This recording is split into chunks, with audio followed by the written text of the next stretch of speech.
Miaka 35 ijayo, dunia tunayoijua leo itakuwa imekufa. Hakutakuwa na miti, hakutakuwa na mito, hakutakuwa na maisha juu ya uso wa dunia. Na sisi, ili kuendelea kuishi, tutalazimika kujifungia chini ya ardhi, kwenye maabara, tukizalisha nishati kutokana na jasho letu na au takamwili zetu kama vile mkojo.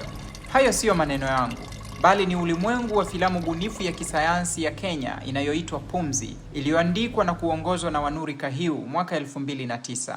Katika filamu hii, dunia imeharibiwa baada ya kile kinachoitwa The Water Wars, vita vya maji vilivyoangamiza maisha duniani. Maji yatapotea, mimea itapotea, na wanadamu waliobaki wataishi chini ya ardhi, wakizuiwa kutoka nje kwa sababu nje hakuna tena maisha.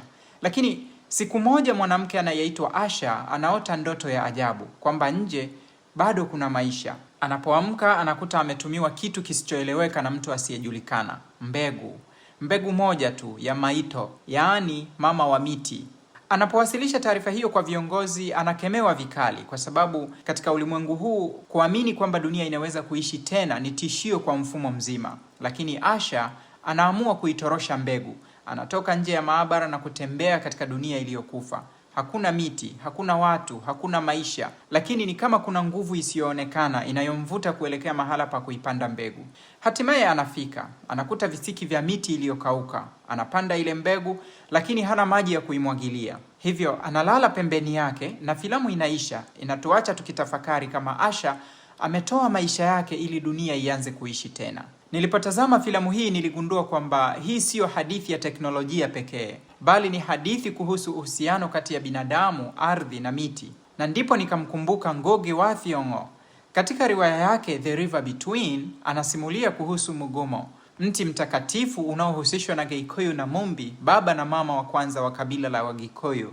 Ndani ya kitabu hiki, Chege anamweleza mwanawe Waiyaki kwamba Mugumo sio mti wa kawaida, bali ni historia, kumbukumbu takatifu na utambulisho wa watu. Ingawa Pumzi inasimulia dunia ya baadaye, bado inaturudisha kwenye swali la asili. Binadamu anawezaje kuishi bila uhusiano na ardhi yake? Hata Mwalimu Julius Nyerere alisisitiza kwamba maendeleo ya watu hayawezi kutenganishwa na ardhi yao. Ndio maana naamini Pumzi sio filamu ya kuburudisha tu, bali ni ukumbusho kwamba hadithi zetu za jadi zinaweza kusimuliwa kwa lugha ya teknolojia ya kisasa. Tukizidi kudharau na kuzisahau hadithi za asili zinazotuunganisha na ardhi yetu, tutakuwa tunaijenga dunia ya kesho au tunaiharibu. Kama umeitazama Pumzi, niambie uliionaje, na kama bado hujaitazama, unafikiri hadithi za Kiafrika zinaweza kutumika kutengeneza filamu kubwa za kisayansi kama hii? Niambie kwenye comment.